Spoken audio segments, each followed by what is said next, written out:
Good morning guys! For today's video nga pala guys, magluluto tayo ng crabs. Crave kasi ito ni Mrs. ngayon. Papunta nga pala tayo sa bilihan ng mga crabs. At sad mga guys, wala tayo naabutan ng mga crabs sa location. Kahit maaga pa tayo dito dahil wala pa daw sila stock sa ngayon guys. Pero hindi tayo sumuko dito guys.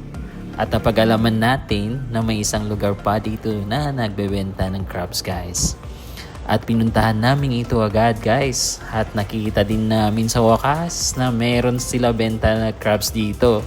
Ay salamat sa Lord guys. Madami nga pala tinda si kuya dito guys. Iba't ibang seafood at napaka-fresh. Sunod naman, bumili tayo ng asin kay ate.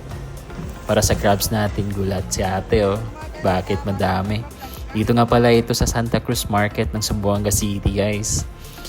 Napahinto din tayo saglit guys dahil biglang umulan dito. Kaya tumigil na muna tayo sa biyahe nating pauwi. At tumana muna tayo sa Jimmy Sati House para kumain ng pinakasikat nilang sati dito sa Zamboanga City. Dahil wala pa tayong almusal guys.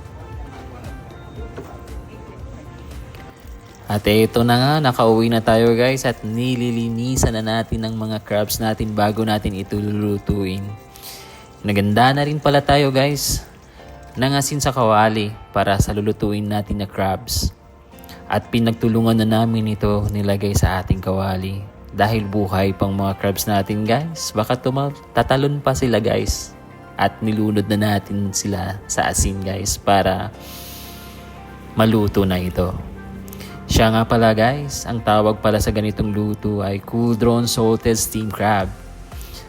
Nakita ko lang kasi ito sa YouTube at napakadali niyang gawin at maganda din pangtanggal ng lansa guys.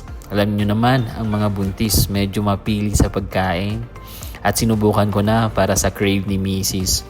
Siya nga pala guys, baguhan nga lang pala ako sa mga ganito. Hindi po ako talaga marunong magluto. Pero crave ito ni Mrs. Kaya ginagawa ko ito. So mukhang mission success naman guys. At nagustuhan naman ni Mrs. ito.